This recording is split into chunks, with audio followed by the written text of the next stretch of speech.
영국의 시인 로버트 브라우닝은 이런 이야기를 했습니다. 행복한 가정은 미리 누리는 천국이다. 안녕하세요. 애터미를 만나 잃어버린 꿈을 찾은 이희성입니다. 혹시 제가 잃어버린 꿈이라고 말씀을 드렸는데 제 잃어버린 꿈 궁금하지 않으세요? 네. 제가 잃어버렸던 꿈은 소박합니다. 행복한 가정, 좋은 아빠였습니다. 평범한 직장인으로 평범하게 살고 있었습니다. 그런 삶이 저에게는 굉장히 힘든 상황이었습니다. 여기 많은 분들이 앉아 계시는데요. 어린이날 선물 받으신 적 다 있으시죠? 제가 생뚱맞게 어린이날 선물을 여쭤봤는데요. 제 사연이 있습니다. 저는 어린이날에 선물 한 번도 받아본 적이 없었습니다.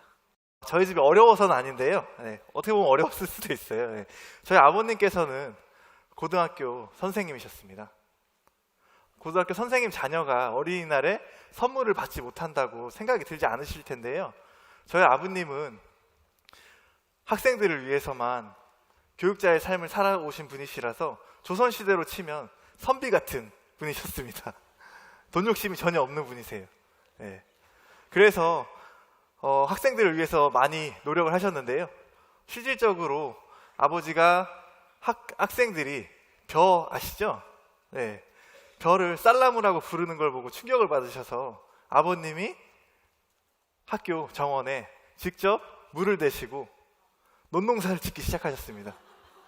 매일 아침 6시면 집을 나가셨어요. 그렇게 부지런히 학생들을 위해서 뭔가 보여주셔야 되겠다고 일을 하셨거든요. 그리고 과일나무도 심으셨어요. 과일이 자라나는 모습을 보여주고 싶다고 과일나무도 심으셨던 분이세요. 본인이 혼자 하시면 되는데 서울시 교육청에 전화를 하셨습니다. 모든 학교가 다 같이 해야 된다고요. 그것도 모자라서요. 저희 아버지가 각 학교 교무부장 선생님들께요 이메일을 다 돌리셨어요. 같이 하자고요. 돈 욕심은 없으신데요. 그런 마음은 굉장히 강하신 분이셨습니다. 반대로요, 저희 어머니는 굉장히 좀 유복하게 사셨어요. 지금 나오는 게 저희 외갓집 사진이거든요. 어머니가 이렇게 유복하게 자라시다 보니까 항상 원하시던 삶이 있었어요. 화려한 삶이셨어요. 그거에 맞는 삶을 사시겠다고 인테리어 사업, 무대 디자인하는 인테리어 사업도 하셨고요. 이 회사 저 회사에다 투자를 많이 하셨어요. 처음에는 결과가 괜찮은 것 같았습니다. 어떻게 됐을까요? 점점 빚이 늘어갔고요. 나중에는 신용불량자가 되셨습니다. 제가 어린이날 선물을 받지 못한 이유 이제 혹시 아시겠나요? 저희 어머님의 역할이 굉장히 컸고요. 저희 아버님이 저한테 뭐라고 하셨냐면 아빠 월급으로는 이자 내기도 힘들다. 그래서 선물 사주기가 너무 힘들다. 이렇게 얘기를 하시더라고요. 경제적으로 힘들었잖아요. 그래서 어머님이랑 아버님이 항상 싸우셨어요. 그럴 때면 저랑 제 어린 여동생이랑 손을 잡고 너무나 힘들어서 많이 울었었던 것 같아요. 그러면서 제가 꿈꿨던 게 아까 말씀드린 것처럼 가정을 이루게 되면 자녀들한테 돈 걱정하지 않게 하는 좋은 아빠가 돼야 되겠다. 그 생각이 간절했었던 것 같습니다. 그래서 부자될 도구를 찾았는데요. 도구가 보였을까요? 집도 어려우니까 부자될 도구가 찾기 힘들더라고요. 그래서 평범하게 회사 생활을 시작을 했고요. 회사 생활을 하면서도 제 머릿속에는 온통 어떤 회사로 연봉을 올려서 이직을 할까, 이 생각밖에 없었던 것 같습니다. 제가 처음 들어갔던 회사는 외국계 회사였었거든요. 그래서 연봉을 조금 받았어요. 근데 제가 하는 일보다 연봉을 조금 덜 준다고 생각이 들어서 제 이력서를 내고 국내 제약회사로 또다시 이직을 했습니다. 그 회사를 또 다니는데요. 여전히 제 생각에 부자 될 수 없는 일인 거예요. 그래서 제가 세 번째 이직을 결심을 했거든요. 세 번째 이직을 결심하고 아버님께 말씀을 드렸습니다. 아버님이 그때 한 말씀 하시더라고요. 근데 엄마가 하는 일이 괜찮은 것 같다. 네가 돈을 더 벌고 싶어서 이직을 결심한 거라고 하면 엄마가 하는 일을 알아봤으면 좋겠다. 엄마가 하는 일 뭐였을까요? 맞습니다. 저희 아버님이 애터미를 권유해 주셨어요. 처음에 저는 굉장히 의아했어요. 왜냐하면 다 알고 있었거든요. 애터미 무슨 사업이죠? 저는 엄마를 신뢰를 하지 못했었기 때문에 이 다단계 사업이 더 미웠습니다. 저희 집이 힘들게 된 이유는 엄마가 욕심이 너무 많아서 평범하게 살지 못해서였기 때문이었거든요. 근데 다시 한번 다단계를 시작을 하셔가지고 또 저희 집을 너무 힘들게 하지 않을까 걱정을 굉장히 많이 했었어요. 그런데 저희 아버지는 제가 평상시 굉장히 신뢰를 많이 했던 분이세요. 아까 보셨죠? 저희 아버지 굉장히 정직하시고 올바르신 분이시거든요. 그런 분이 저한테 애터미를 알아보라고 하시는 거예요.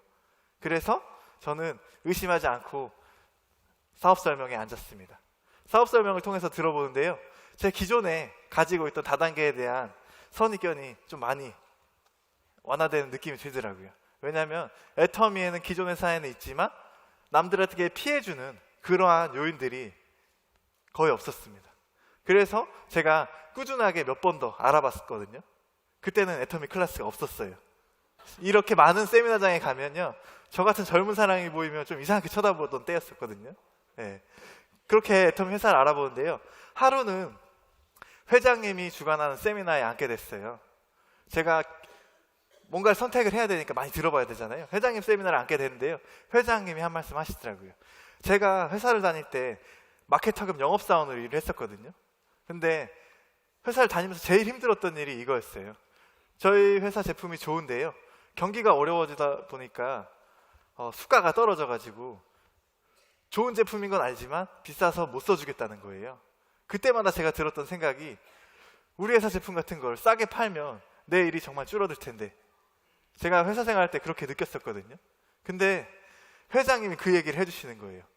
이 애터미란 회사는 좋은 제품을 싸게 팔겠다. 좋은 제품을 싸게 팔다 보면 우리 같은 유통회사는 소비자들은 알아서 몰려올 거다. 이 얘기를 하시는데요, 제가 너무 감동을 받았어요.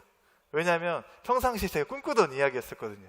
그런 회사가 있으면 이직하고 싶다고 생각했던 사람이었기 때문이에요.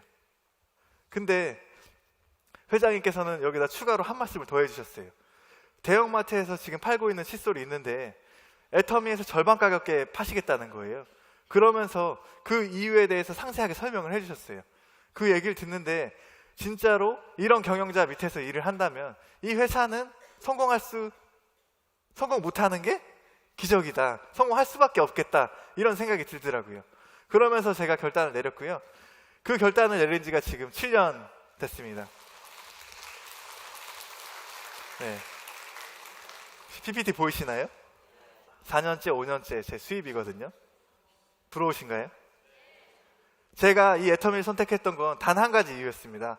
회사 다닐 때 제가 느꼈던 점은 노력한 대로 보상을 해주지 않는다. 그게 제일 큰 불만이었습니다.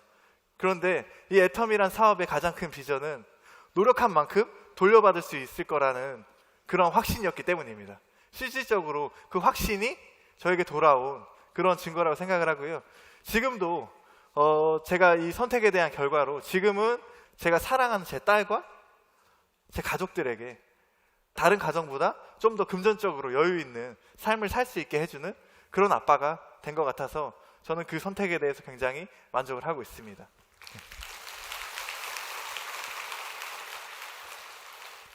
중국 속담인데요, 나무 심기 가장 좋은 때는 20년 전이라고 합니다. 그럼 두 번째로 좋은 때는 언제일까요?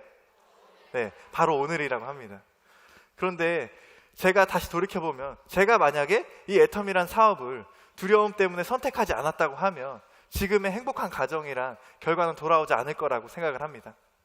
이 자리에 시간 내서 찾아오신 만큼 이런 애터미란 회사에 대해서 잘 알아보시고 성공의 씨앗을 가져가셔서 행복한 가정이란 큰 나무를 키우실 수 있는 분들이 되셨으면 좋겠습니다. 이상 마치겠습니다. 감사합니다.